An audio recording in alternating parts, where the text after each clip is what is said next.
Um, we are going to be in Matthew for a good chunk of today.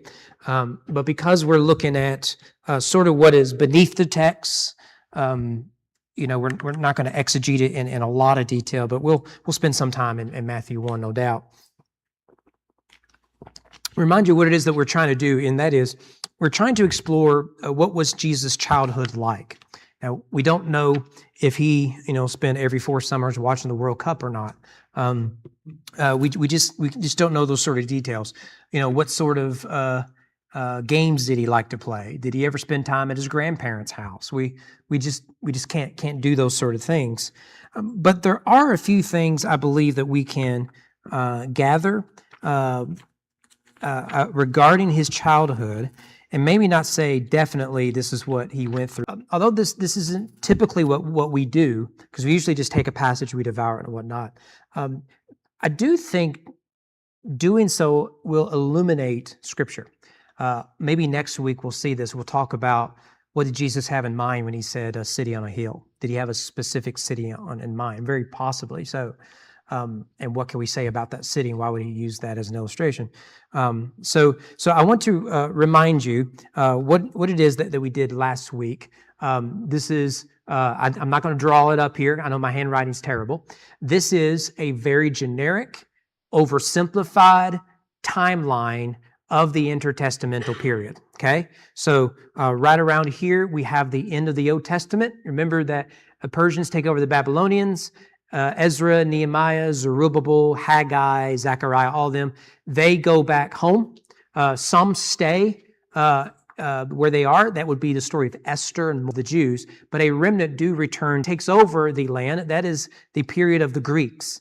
Alexander dies. His kingdom falls into 4 period here. Well, Jews, he goes into the temple, sacrifices a pig on the altar of the Holy of Holies, is the most sacred site in Jewish religion, and declares himself divine, and says that the temple was no longer dedicated to Yahweh, but to Zeus, the chief Greek god. And this is, to say that it's the straw that broke the camel's back would be inaccurate. This would be like an anchor, an anvil that fell on the camel's back. There was no going back from this. So what you get is a family who come from a priestly line. We usually call them the Maccabeans, but it's really the Hasmonean family. So they revolt and they push the Greeks out, and they create a period of independence in Israel. Now, and so this is as good as it's going to get in this intertestamental period. And what happens at the end of this is that they're able, for the most part, to keep the Greeks out. Now, they flirt with the Persians for a little bit when the Romans come, but the Romans get bigger and bigger, and they come in. And so there's conflict here. There's civil war in Rome, all this sort of stuff. But for sake of argument, the Romans come and take over. And this is where the New Testament picks up. You get Herod is appointed by the Roman Senate, when it's still a republic, under Julius Caesar, to be, quote, the king of the Jews. Now remember, Herod is not a Jew. He's an Edomite, an Idumean.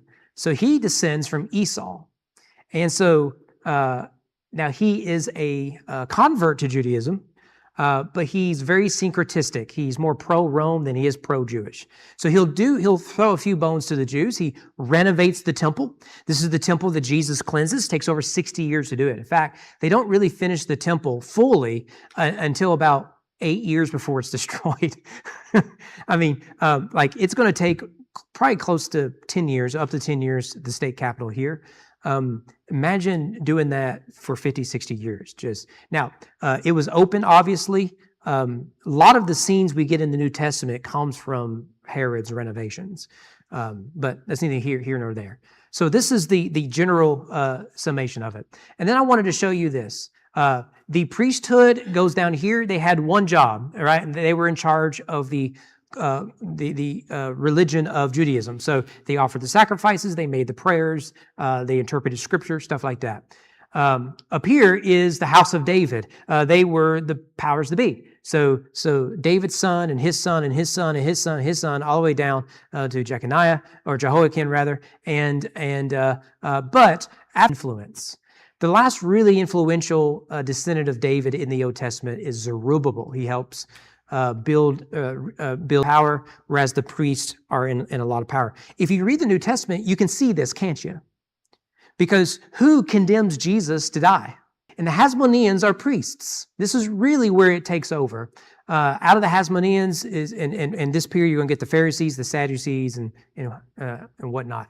So they are a lot of priests who become the high priests. They are eventually appointed priests by the Greeks and later by the Romans. So they would fulfill the role. People stopped looking for the King of the Jews, the Son of David. There were people who they could read their Bible. Among them were the Pharisees, because they believed in the Bible, and they really emphasized the prophets, because the prophets made it clear, Son of David is coming. The Essenes, who are these mystics who go out in the desert and whatnot, they do the same thing. And so remember what happens is Herod dies in 4 BC, a match that gets that gets lit, and that really does things. Let's look at the Bible, New Testament, and see, with all this as background, the significance of Jesus as the Son of David. I do want to show this just real quick. They have James, the brother of Jesus' bones. Now, if you find that stuff fascinating, stay up all night tonight, and you're going to. It's really, really debated. I go back and forth on this. Some say it is him. Some say it's not. We're pretty certain we have Caiaphas, the high priest that condemned Jesus. Pretty sure we have his bones and his family's bones. Well, this gentleman, you have to go to a warehouse to find him. Dating it is, I couldn't find a good hard date. It is at least by 80, 70 when they stopped doing this. But this phrase right here, it's sort of on the side. It was meant to be a little note for the family. And it says, belonging to the house of David. So what is clear to us is this, beyond just our writings and everything that we have, but it's clear that there is this longing for the house of David to be restored. And with it come the restored kingdom of David and the independence of Israel. Son of David, the son of Abraham. Now, there's a lot that we could say about that. One, the language mirrors the book of Genesis. Many scholars divide Genesis by a certain phrase, and you'll find this is often said, it begins with a genealogy. I wonder if Matthew is picking up on that genealogy. We'll look at that. But Matthew wants you to notice 2 people in his genealogy. Very first verse. Number 1, that this Jesus is a descendant of Abraham. So he's a Jew. He's a Hebrew. The other is he's a descendant of David.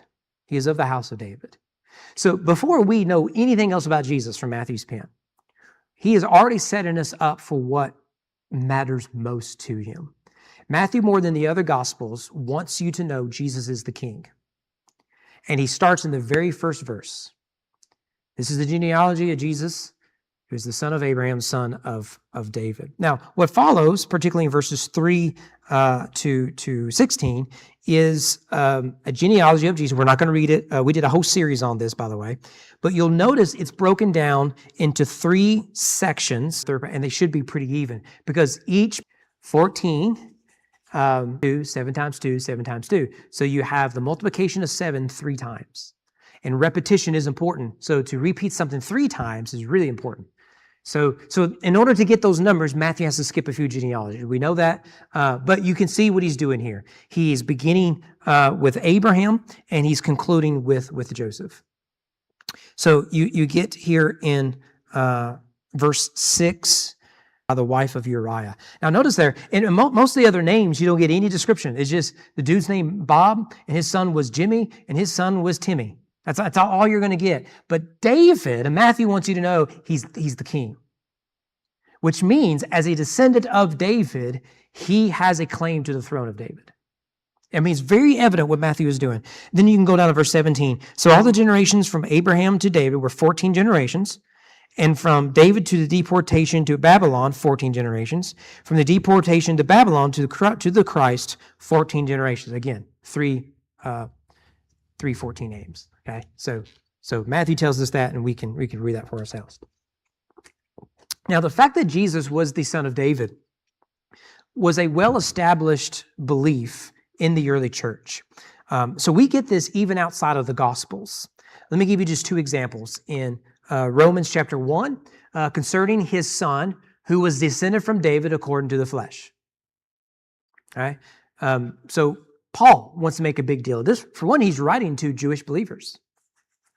For Revelation, I, Jesus, have sent my angel to testify to, or my messenger, probably a better translation there, to you about these things for the churches. I am the root and the descendant of David, the bright morning star. So in this one verse, you've got references to at least 3 different messianic prophecies. Descendant of David being an obvious one. The root of Jesse, Isaiah 11, I believe it is. And of course, the bright morning star. That's Venus, by the way. Anyway, so you can see the reference to David. So this isn't just the Gospels promoting this. This is the message of Christianity, that their Messiah is a descendant of David. And what do we get in the rest of, well, the church has always promoted this, going all the way back to the early church. I won't bore you with quotations. But the rest of Matthew promotes this idea. We've looked at this before, so I don't want to wear you out. Think of a few examples. Jesus is born in Matthew 1. In Matthew 2, you get the Magi. What are the Magi looking for? They're looking for the king of the Jews. Now, there already is a king of the Jews. The Senate declared Herod king of the Jews. So they go find the king of the Jews. And Herod, who's very paranoid, remember what we said between the year 7 BC to his death in 4, he's killing everybody. He killed one of his sons 5 days before his own death. He had his wife murdered because he was convinced that she was involved in some sort of not scandal, conspiracy to have him killed. I mean, he was killing everybody. He slaughtered so many people. He had some of the religious elites arrested while on his deathbed, and he gave the order that when he dies to slaughter all of them. They were in his palace in Jericho. We'll come back to Jericho here in a second. And fortunately, they just let him go. But he wanted people to mourn when he died. He was just going to kill a bunch of people. He's not a good person. He sacked Jerusalem, killing a bunch of people in the process. He's not a good guy. So the Magi come, and they're looking for the king. And in the story Matthew tells, they find the king, not the one with the title, but the one in the manger, or in the house by the time they arrive. It's Jesus. And so you have this conflict between two kings. And what does Jesus do? He comes bearing and proclaiming a kingdom. John the Baptist proclaims the kingdom is coming.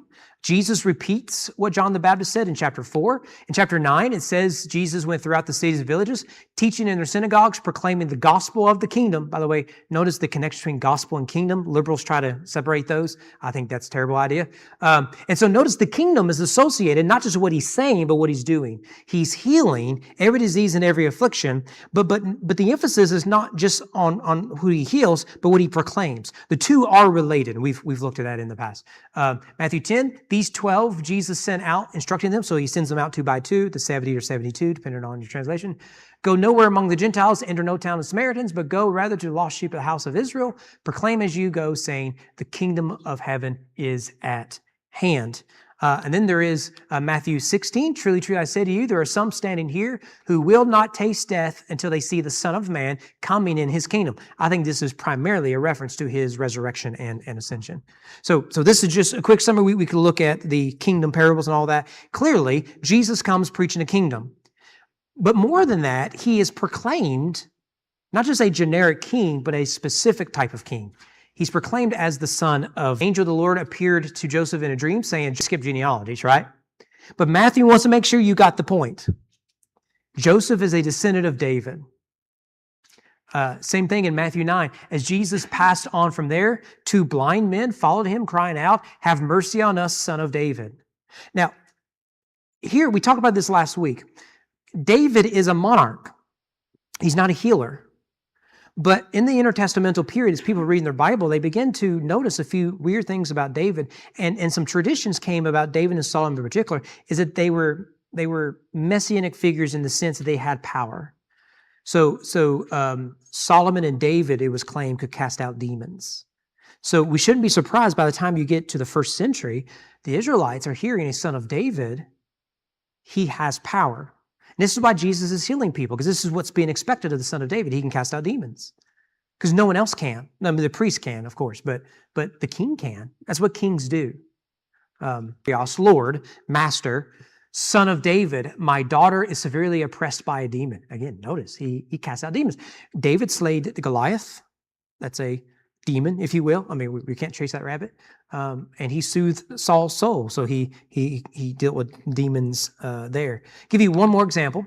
Behold, there were two blind men, story very similar to what we saw in chapter 9, sitting by the roadside. This is the story of Bartimaeus. We get the name right out, Lord, have mercy on us, Son of David.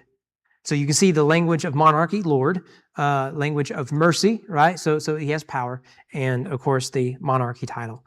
And let's not forget what Mary was told by the angels. He will be great and will be called the Son of the Most High, and the Lord God will give him the throne of his father David. Now, Luke never has Jesus sitting on an actual throne in Jerusalem. So either Luke isn't a very good storyteller, or we are to understand this kingdom is bigger than Jerusalem. The throne he sits on is right at the right-hand throne of the Father, because at the end of Luke's gospel, he's ascending into heaven. No wonder then, when Jesus arrives at his baptism and ultimately at his triumphal entry, there are these mixed emotions. Many are excited because rumors are going out about what this son of David has done. He's got the right credentials. He's a rabbi figure. And he is coming, saying he's bringing a kingdom. Not to mention his connection with John the Baptist. We'll probably look at that in a few weeks as it is.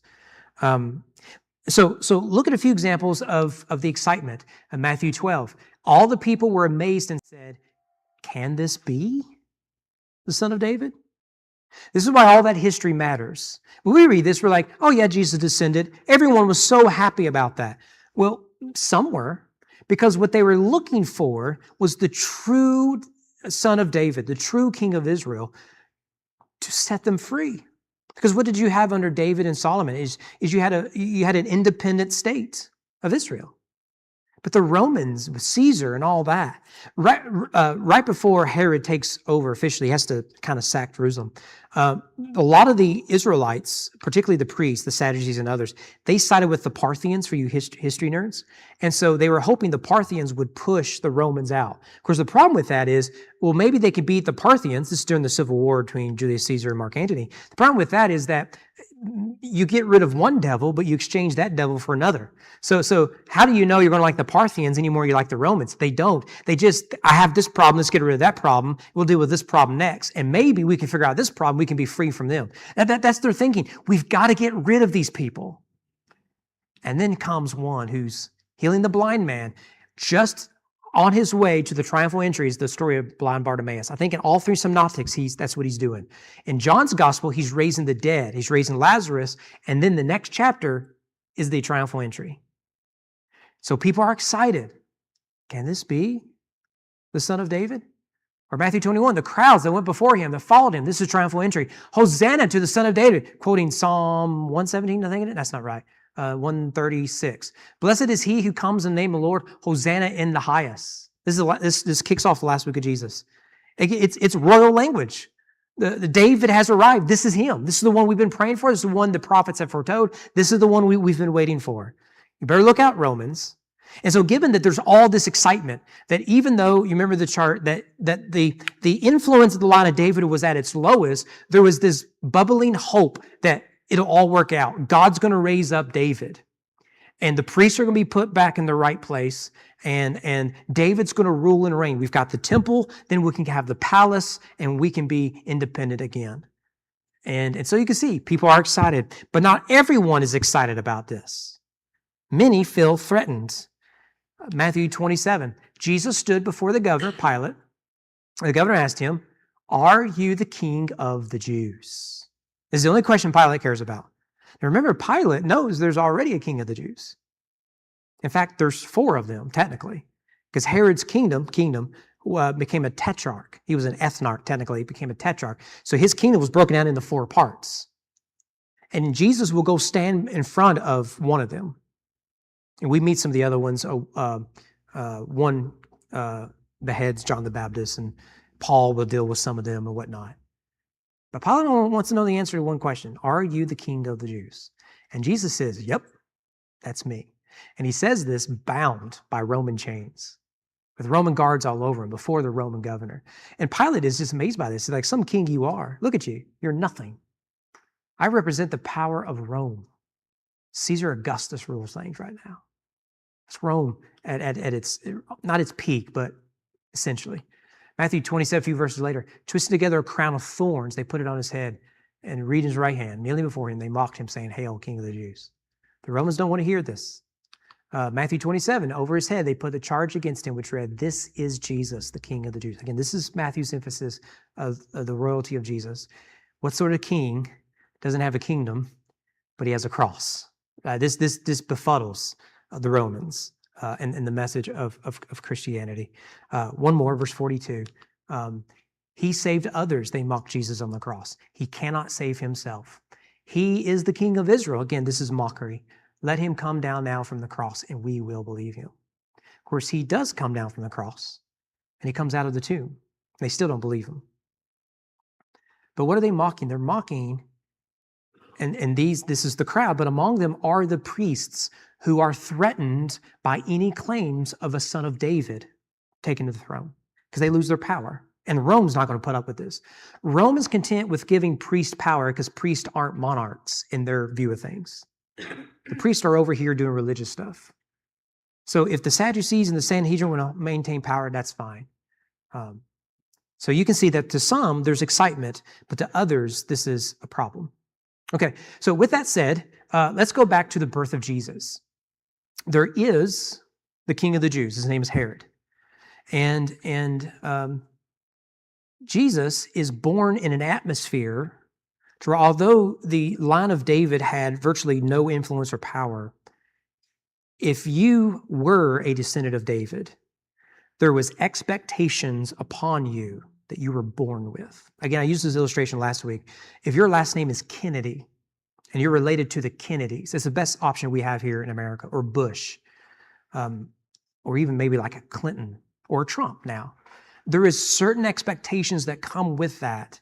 You didn't ask for, you didn't seek, you didn't work for, but it comes with it. Now, this is those examples times infinity. Because on your shoulders is the hope of the entire nation against the power of Rome. And Jesus would have grown up in this atmosphere where everyone would have known who his daddy was, and who his daddy was, and who his daddy was, and who his daddy was. And so if you were a son of David, there was something, an honor came with it, but also responsibility. So Herod dies in 4 BC. Jesus, again, between about 2 to 3 years old. And this was a rather chaotic time. In Matthew chapter 2, we looked at this last week.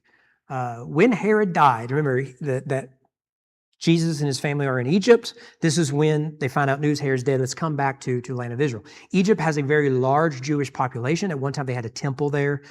We've got a lot of manuscripts of the Old Testament from there and other Jewish writings because there's such a large, I think outside of Israel, the largest population of Jews was in Egypt. I think the third largest was Rome. There was some more in ancient Babylon, but it's neither here nor there. When Herod died, behold, an angel of the Lord appeared in a dream, and Joseph, again, by the way, can I just point this out? Do you know anyone else named Joseph in Egypt that got a dream? Have you ever noticed that? Do you know anyone else in the Bible named Joseph in Egypt who got dreams? Yeah. Obviously, right? Yeah. I don't know if you've ever noticed that. We cannot chase this rabbit. It's hot enough as it is. But I just want to point that out. That's free. You put that in your back pocket, and after you're trying to figure out if we have found the ossuary of James, the brother of Jesus, you're going to look up all the parallels between Joseph of the Old Testament, Joseph, the father of Jesus. Yes, yeah. So rise, take the child and his mother, go to the land of Israel, for he thought the child's life or dead, so Herod's dead. He rose, took the child and his mother, and went to the land of Israel. Again, we looked at this last week. When he heard that Archelaus was reigning over Judea. So Archelaus he falls after Herod. It's Herod's son, okay? So he's one of the few that survive. Herod had like 9 wives. It's cray-cray. So Archelaus is the guy who assumed he would inherit the entirety of his father's kingdom. But he's in this awkward moment where Herod changed his will so many times. When he died, Augustus hadn't given approval of the last will and testament. So Archelaus was the heir, but Augustus hadn't approved it. Because remember, Herod's killing his sons. He's always having to update it. So Archelaus is in this, he's like king-elect. That's not a title. So he has to get approval from Augustus, but someone has to run things. So he's planned this balance. He has to prove to Augustus he should inherit the whole thing. So he has to lead, but he can't lead because he technically doesn't have the power. It's a rough spot for him. And so Archelaus is reigning over Judea in place of Herod.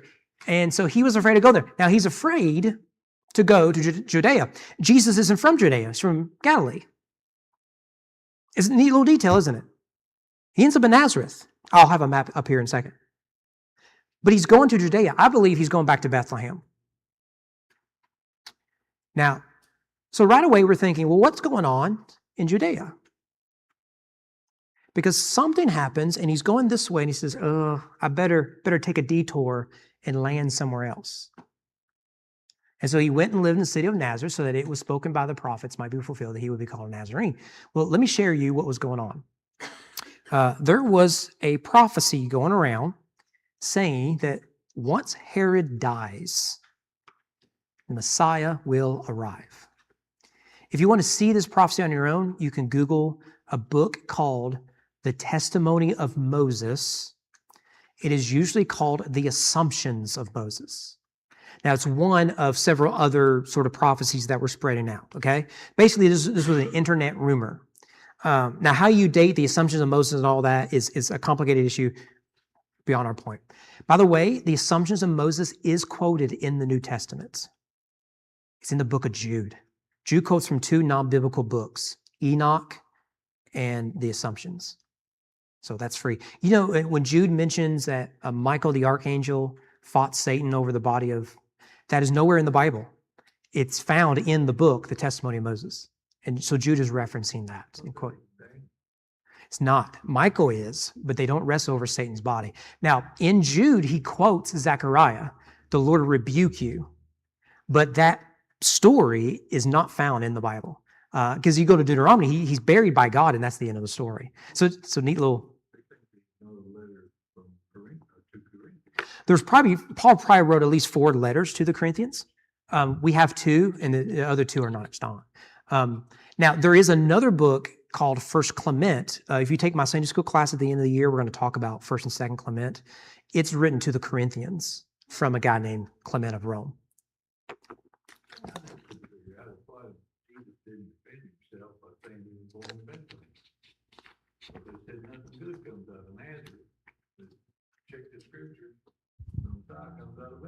Yeah. I don't know from Jesus' mouth. I'm not sure. David is from Bethlehem. And again, I think Joseph has taken Jesus back to Bethlehem, the house of David. Yeah, so Archelaus has here's a map. I don't know if you can see it very well. So this is Galilee, this is Samaria, this is Judea, Idumea, and all that. We're not going to worry too much about it. Not as large as I'd hoped. I try to make it as big as I could. So this is Judea. So Egypt is over here. They look to be coming up here. I think that's Jerusalem there. Or that's Jerusalem. It looks like bigger letters. And at some point, they decide to go up the King's Highway all the way to Nazareth into Galilee. So it's a longer drive up there, if you will. So Herod dies, and there's this prophecy. And remember that Herod is dying, and people know he's dying. And early on, there's a rumor he's dying or that he's dead.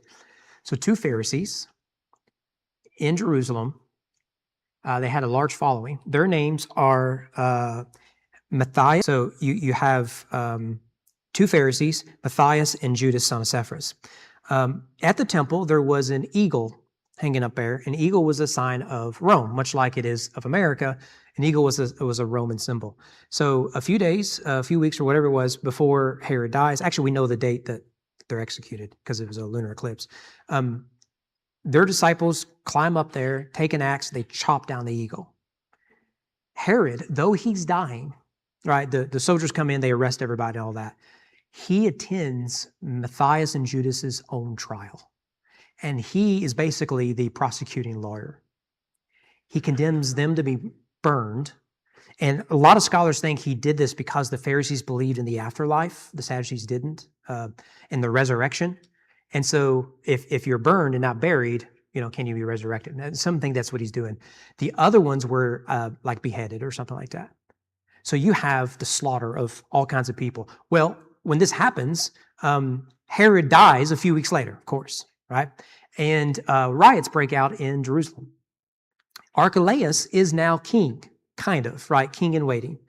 He has to deal with this riot because the Pharisees are mad about what Herod did to Matthias and Judas. And so by the end, they bring in the army, all that sort of stuff. About 3,000 Jews are slaughtered in the city. It would have been worse, except a bunch of Jews escaped and hid out in caves. Doesn't that sound familiar? Matthew 24. So when you see the abomination of desolation spoken of by the prophet Daniel. Now remember, that is a reference, yes, to Daniel, but this has already happened. Antiochus IV is what led to the rise of the Hasmoneans. Jesus is going to happen again. And let's not forget that Pompey Magnus of the Romans came in and he desecrated the temple himself. Not to the extent that Antiochus did, but for a long time. But when you see this happen again, standing in the holy place, let the reader understand, this is important, that those who are in Judea flee to the mountains. Now, Jesus is not referencing this event with Herod, but the parallels are striking. Jesus grew up in the world where everyone knew when they're at the city gates, when they've come into the temple, your only place is to go hide in caves. And we found them there because, so they hid those scrolls in caves so the Romans wouldn't find them. And we didn't find them for almost 2,000 years. Okay, so that's one example. So this is happening right. Another guy, we got to move, you're probably tired of me talking about this. Simon of Pere, also known as Simon, son of Joseph. He had been a slave of Herod. He was declared king by his followers. He plundered and burned down the royal palace at Jericho, among other royal places. So he is like around here, okay? So Jerusalem is a riot. Archelaus got to deal with that. And at the same time, in Jericho. Now remember, when Jesus comes into Jerusalem, triumphal entry, he heals blind Bartimaeus in Jericho. It's on the way there. So just a few miles north of Jerusalem is another riot. And so Herod's palace, where he had all those people that he found, and when they're done there, they go somewhere else and they burn all. It's eventually captured and he's beheaded. So he goes from slave to king. Oh, I forgot. Yeah, so let me show you a picture here. This stone is known as many think it's referencing Simon and Jericho, but that's neither here nor there. Let me give you a third figure, a guy by the name of Judas, son of Hezekiah. He was a bandit leader killed by Herod, or his son, after Herod's death. So what happens is, this is Galilee. I should have gotten just a map of Galilee. If you Google a map of Galilee in the time of Jesus, you'll probably see this. There's a city, it's the capital city of Galilee. You've never heard it because it never shows up in the New Testament explicitly. It's the city called Sepphoris. Now, remember, one of those Pharisees that chopped down the eagle, he was from Sepphoris. Sepphoris is within a few miles from Frankfurt. I was going to use Frankfurt as an example, from Nazareth. So this would be, like the west side of Frankfurt, basically, okay? So if you're in Nazareth, it's a little small town, the capital city of Galilee is right over there. And this guy named Judas, son of Hezekiah, he goes into the capital city, where Herod has a palace, he has all this stuff, and he raids the armory. And acting as a king, because he's the son of Hezekiah. Hezekiah was the son of David. And many think that he was claiming to be the son of David, and therefore a king. And he's raiding the armory. He's going to go to war. And he causes some troubles. So much so because you got all this going on down here. Okay, Archelaus is down in Judea trying to deal with that. Who's going to deal with this up here? Now you got riots, you've got pillaging, you got all this. Well, the prefect, the governor, so the Pilate version of Syria, which is a different region of Rome, he comes in named Varus, and he just starts slaughtering people. So much so, every resident in Sepphoris, after he's done killing people, are made slaves. And basically the city is burnt to the ground, and he rebuilds it on the back of those slaves. Now, this is mere miles away from a family who are descendants of David working in the carpenter shop. And this is the world Jesus grows up in. He watches Sepphoris be rebuilt because someone claiming to be a son of David dared to go up against Rome. And here's Jesus, a descendant of David. Imagine what that must be like. You notice that Joseph, he doesn't go around preaching that he's the son of David. He's just a quiet carpenter from all we can tell. You can almost think Joseph has learned his lesson. Okay, that may be who my great whatever father is, but we got to keep things on the DL because they will slaughter us, they will enslave us, and they will burn our home to the ground. Let's just get on with our lives. So there's actually a fourth event. It's in the Samaria area. You can Google it for yourself. We got to stop at some point. By the way, Judas ben Hezekiah may be referenced in the New Testament in Acts 5. A Pharisee in the council named Gamaliel. Gamaliel was influential, particularly the Apostle Paul. Stood up and said to them, "Men of Israel, take care of what you are about to do." This is with the apostles. "For before these days, Theudas rose up, claiming to be somebody. Let's not worry about him. And about 400 men joined him. He was killed, and all who followed him were dispersed and came to nothing." Notice, this is another riot from another leader, claiming some sort of power, prophecy, royalty, whatever. You know, whoever this guy is, there's a lot of debate about him. But after him came Judas the Galilean. And some think this is Judas, son of Hezekiah, who went into Sepphoris, the capital city of Galilee. He rose up in the days of the census. By the way, I think this is connected to the census that Jesus was involved, but that's neither here nor there. Drew away some of the people after him. He too perished, and all who followed him were scattered. And those who stuck around the city were enslaved. If this is referencing the same event. So this is the world Jesus grew up in. You're thinking, okay, what does that have to do with anything? Okay, that's when Jesus was a little boy. He's a little boy. No one's going to come after little boys, even though Herod tried to kill all the little boys. But what I mean when he gets older, did this continue? I think it did. And the reason I can say this, for one, Jesus is executed as the son of David. He's executed because he claims to be king. But I don't know if you've ever thought of this, but Jesus is the son of David, yes. But so are his brothers. You ever thought about that? They're descendants of David too. Did they have any problems because of their ancestry? They did. And we know a little bit about them. So in the New Testament, we know of the apostles. We know of the deacons. And in general, that's kind of how we divide all the heroes in the New Testament. In general, I think that's fair to say. Stephen's a deacon. Paul is an apostle. Boom. What if there's another group we often overlook? This is a group that were the family of Jesus. They show up all over in the New Testament. James, for example, becomes the bishop of Jerusalem. He is arguably the most powerful man in the early days of the church. Remember when they have to meet to figure out what to do with the Gentiles becoming Christians? They meet in Jerusalem, and James is the one who overlooks that. He's known not as an apostle, but as the brother of the Lord. He is martyred, and his cousin, Simon of Jerusalem, who is the son of Cleopas, I believe, who shows up in the Gospels, he takes over James, so he's a cousin of Jesus.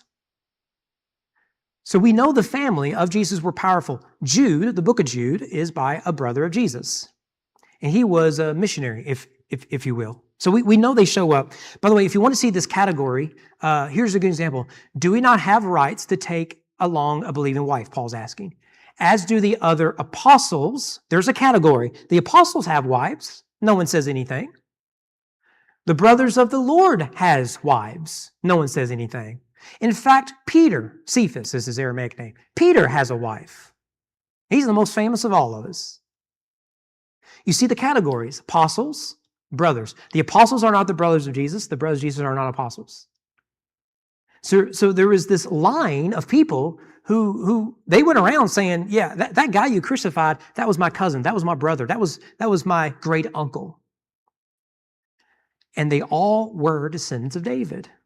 So guess what happens? According to an early church historian, one of the most important figures we have in the history of the church, a guy by the name of Eusebius, he comes along and he tells us the story that in the days of, on two different occasions, Domitian was Caesar. He was a very brutal, violent man towards Christians.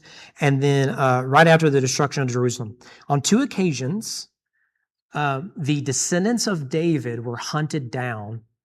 And even at one point, the great nephews of Jesus were arrested and put on trial, potentially to be executed simply because of their association with Jesus, but more importantly, their association with the line of David. What Rome concluded was, if you are a descendant of David, you have a claim to a throne, and we will not put up with it. And so we get these references throughout the early church that they were trying to kill the descendants of David. So what do you think it was like for Jesus to grow up? There was this honor that comes with it, yes, but also an expectation. And Jesus everyone around Jesus builds up what they think the Son of David ought to be. But he's nothing like what they had grown to expect. His kingdom is larger than Israel. His kingdom encompasses all the nations. And he won't just conquer the Romans, he'll conquer the grave, thus making him the true and better David. Or, as one of my favorite verses in the Bible says, Paul puts it this way: remember Jesus Christ, risen from the dead, the offspring of David.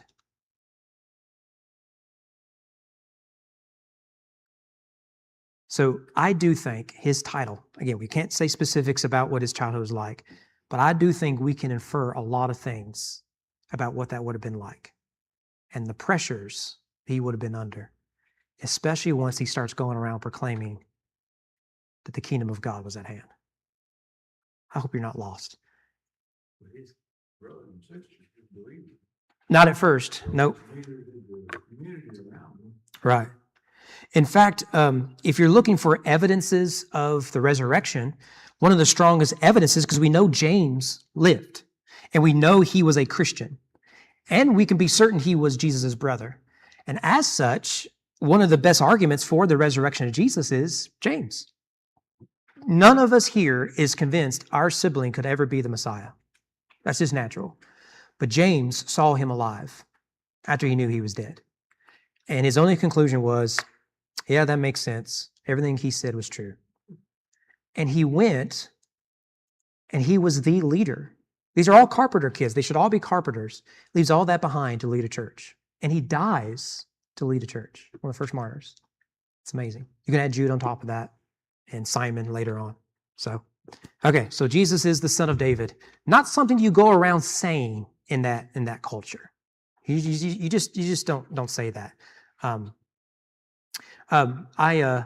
mentioned Robert E. Lee last week, that he could, his descendants could be king of America. Those guys struggle with their name. They do, because of what is associated with their ancestor. I'm related. You're related to Robert E. Lee?